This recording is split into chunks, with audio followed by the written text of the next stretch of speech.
Hi everyone, my name is Lauren Haring. I am a fertility nurse and founder of Embrace Fertility, and I'm super excited to be here today just to answer a few questions that seem to be a little bit popular in the fertility community now.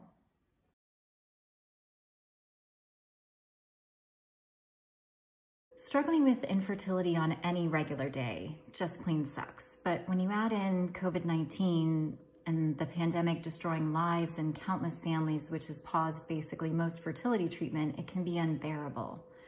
Please believe that your fertility clinic wants to be there for you in every way. And if they could have provided full treatment while maintaining safety of staff, their patients, and their families, they certainly would. Fertility professionals are receiving advice and guidelines from the American Society for Reproductive Medicine. And during these uncharted waters, it's more important than ever to stay current with a variety of COVID-19 resources that they have available for patients as well as healthcare professionals. I promise we're all in this together. Everyone is on high alert, and with stress weighing on them, give yourself a break. This won't last forever, and restrictions are beginning to change.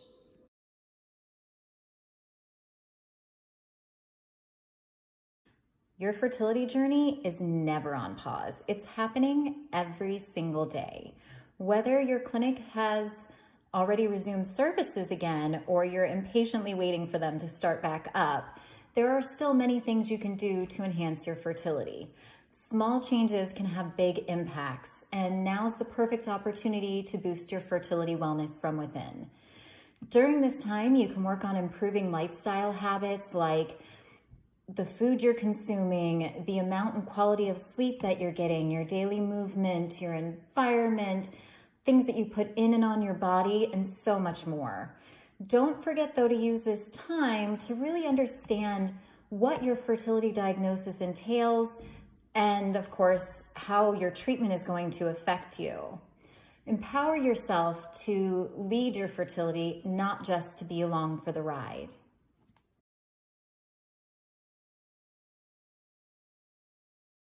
There's so much you can do for your fertility.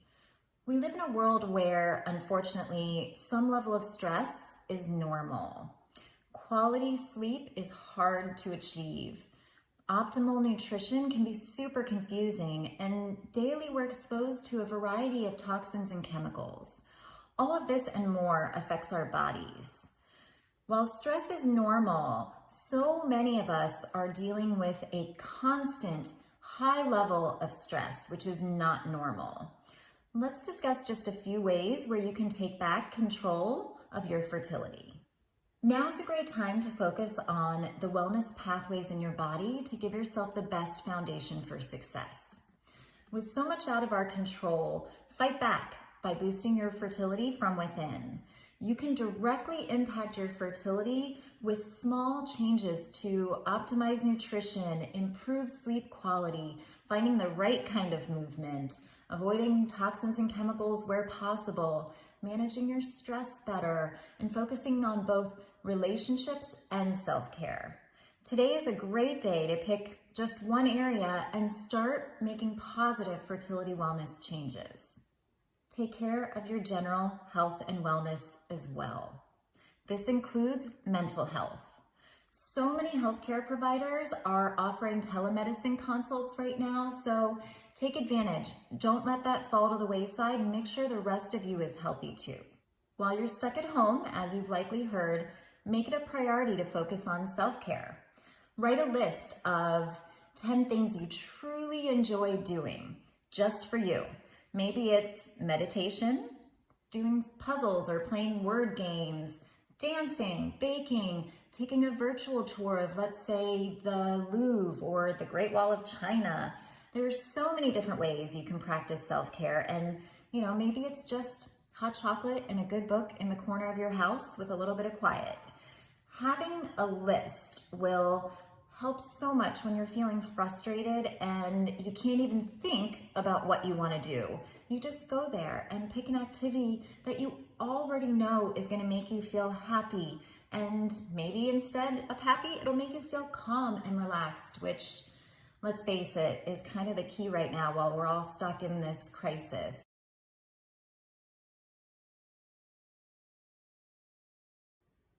Absolutely not. At some point during this unprecedented time, everyone has felt stress and everyone has felt a loss of control. While some find it easier to manage, others are barely able to keep their head above water. With so much beyond our control as the country and individual states navigate this crisis, remember, we are all in this together. Whether it's anger, sadness, grief, fear, frustration, or basically any emotion that you feel strongly, it's okay to feel it, but know that you're not alone. If you find yourself in a dark place, please talk to someone. There are professionals ready and willing to talk through the deep emotions that this has caused. It is vital to connect though. Connect with a partner, with your family member, a friend, someone in your religious community, or a fertility health professional.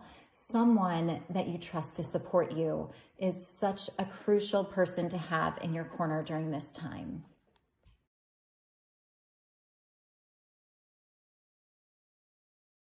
One of my favorite sayings is by Laura Adler, an environmental toxin expert that I follow.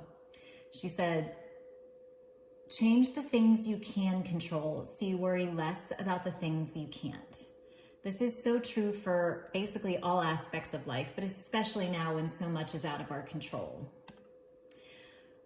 First thing we're going to talk about though is limiting your exposure to social media and news. While it is vital to stay informed, it does not need to be in your face 24 hours a day for you to be on top of the situation.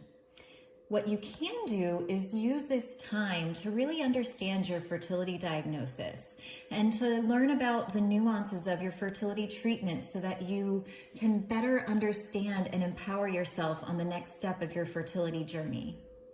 Everyone talks about self-care, and while self-care absolutely should be high on your priority list, it is vital for you to care for your relationship with your partner as well. They're going through this too.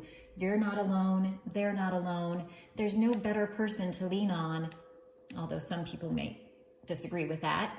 But it's so important to have open lines of communication about how you're feeling going into this situation, where you are now, what your future fertility goals are. Things may change during this time, and it's so important that you support each other as you move towards your new normal so you can thrive in your fertility journey. It is important to have boundaries. Have boundaries that you keep to. Take time for yourself so you can do things that make you feel happy or just calm and relaxed. That's sometimes more important than happy these days. Be kind. Be patient with yourself. We're all doing the best we can right now. And look, if doing your best today happens to be sitting in the closet drinking wine from a paper cup because you just can't stomach doing any more dishes and you need to escape, that's okay. Just be kind to yourself and know that we're all adapting to our new normals, and hopefully tomorrow you'll venture out of the closet. Virtual hugs, baby dust to everyone. Stay safe and stay healthy.